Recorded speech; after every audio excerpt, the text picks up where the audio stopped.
to go. You can see Undocking on the left, and then that's Josh Cassida, Nicole Mann, and then can't see him now, but Koichi Wakata there off to the right.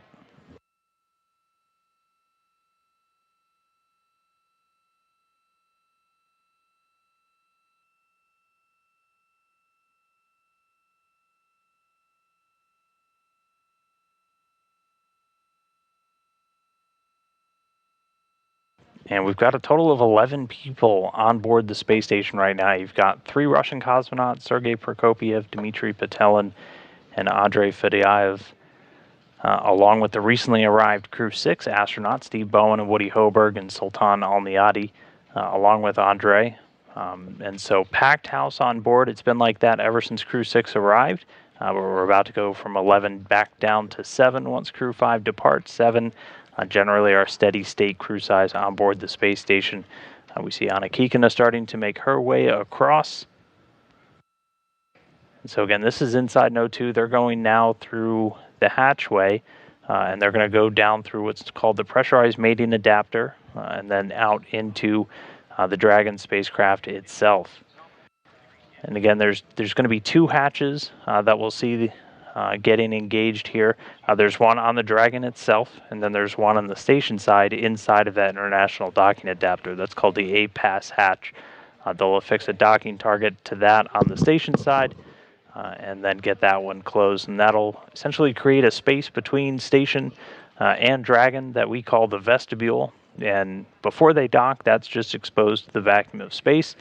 But before we undock, we have to bring that back down to a vacuum. And so we're going to go through what's called vestibule depressurization. They'll actually open up a valve on the Dragon hatch side that's going to allow the air that's currently in there to escape overboard and just get vented. It's a small amount of atmosphere that just gets vented out into the vacuum of space. And so you bring that vestibule down to essentially vacuum, so you're not having any forceful release of atmosphere, of gas, once you break the seal between the 2 hatches.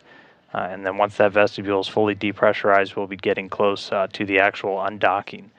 Undocking is scheduled to take place tonight at it's about 0700 GMT, so it'll be 1 a.m. here in Houston, 2 a.m. over on the East Coast. That's when the undocking command will be sent.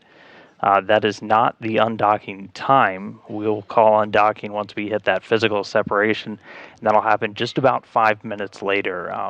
Dragon undocks from the space station by actually firing some of the Draco thrusters on the spacecraft itself. There are no springs or no physical mechanism that actually separates Dragon from the space station.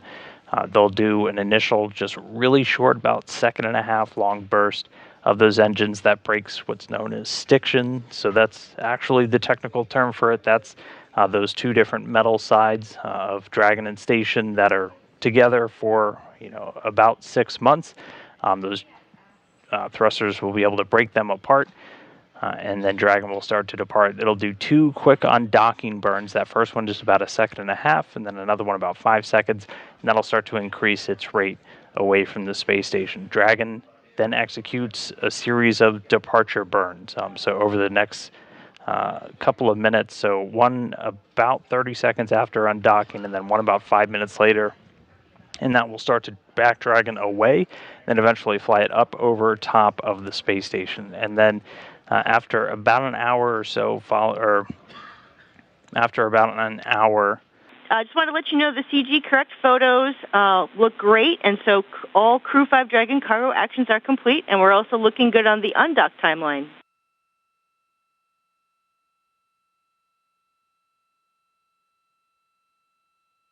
Good job. And Dragon SpaceX on the big loop, we had you for a good comm check, 5x5. How us?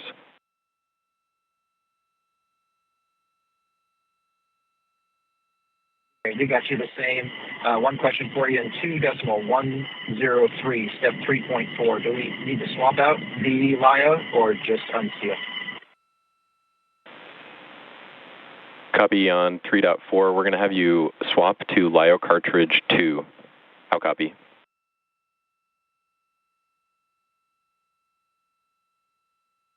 Okay, we'll swap to LIO cartridge 2.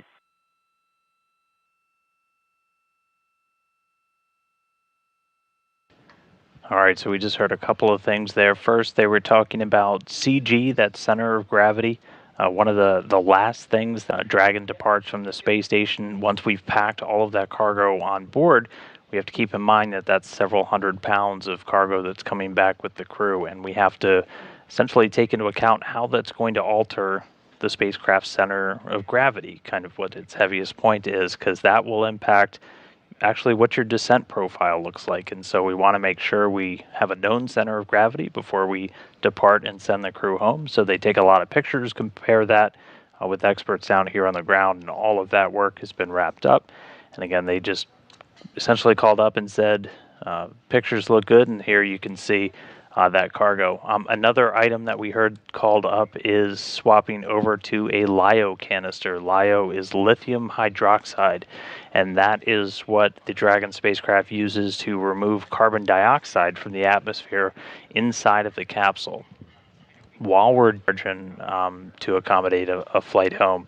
But you're going to hear things called the Big Loop. We have a couple of different comm channels that we use to talk to the station, to talk to Dragon. For the space station, they're called Space to Grounds. We've got 1 through 4, and then Dragon, they're called Dragon to Grounds 1 and 2. And when Dragon is in proximity operations with the space station, we tie all of those together into what's called the Big Loop. That way, when you're talking on one loop, everybody can hear, and we're going to leave it in that configuration until Dragon's outside of those proximity operations, and it'll be on its way home, and then things will split apart. Dragon will get talked to on Dragon to Ground, and the space station all on Space to Grounds.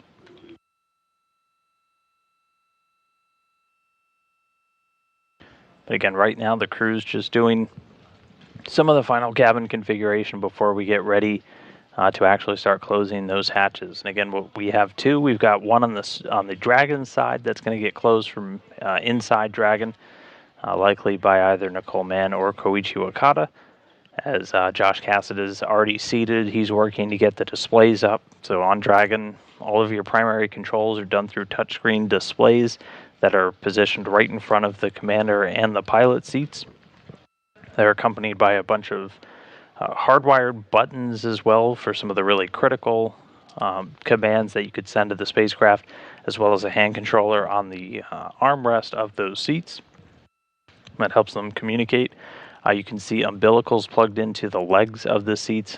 So they have umbilicals that go into the suits that integrate them with the seat and with the spacecraft itself. That is able to provide them with some comm hardline, as well as all of the fluid lines, essentially for pressurization or airflow into those suits. They're able to turn on what's called a suit fan to actually just cycle cabin air through the suits. That's not having the suit pressurized. That's just essentially cycling cooled air through the suits to help keep them cool while they're suited up. We also have nitrox on board of Dragon that, if they need to, they can close the visors, suits fully zipped up, and they can actually pressurize. We do a lot of leak checks, and then we'll move into that vestibule depressurization. So that, again, that's opening up a valve on the Dragon hatch that's going to essentially allow that atmosphere to just vent overboard into the vacuum of space.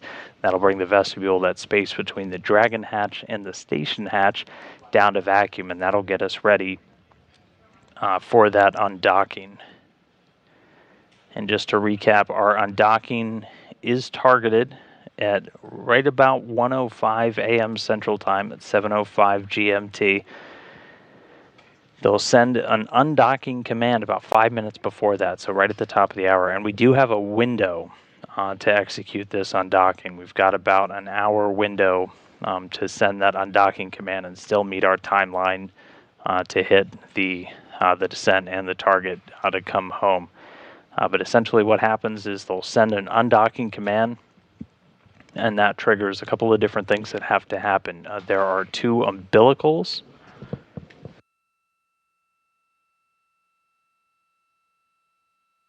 There are 2 umbilicals that are going to retract. They're currently connected right now. They're supplying power and data between Dragon and station. So Dragon, while it's docked, not only able to utilize station's atmosphere mixing, but also able to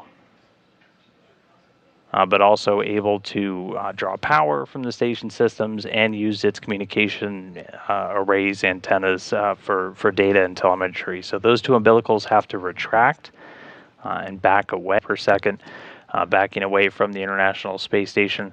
And then it sets up to do a series of departure burns. So that's what's going to essentially back it even farther away and then eventually change its trajectory to bring it up and above and eventually behind.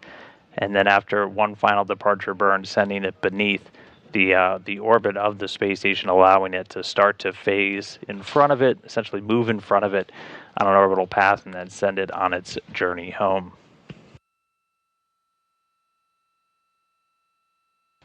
Right now, though, we are just standing by for the hatch closure with the LiO canister installed, the lithium hydroxide. That's one of the major steps we are waiting for.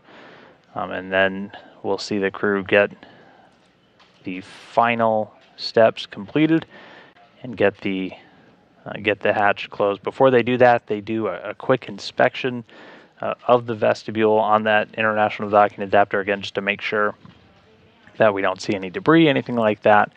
And then they'll be ready to start closing the hatch. And again, we've got two. We've got one in Dragon, one on the station side. That one's called the APAS hatch. And we'll see those close shortly.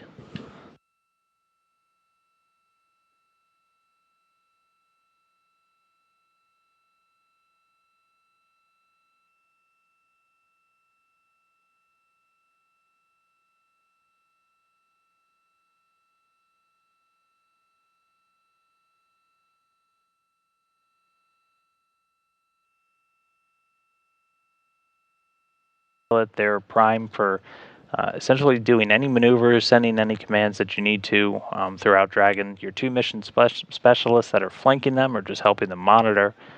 Everyone's essentially looking at data from the Dragon systems as it's in flight.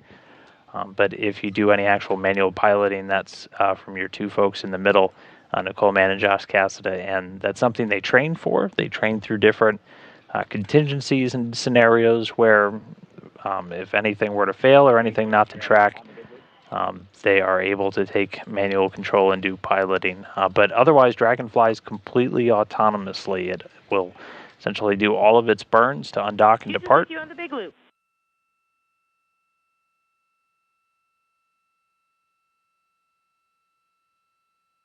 We made an earlier call to SpaceX that the forward hatch is closed. Not sure if you guys copied that.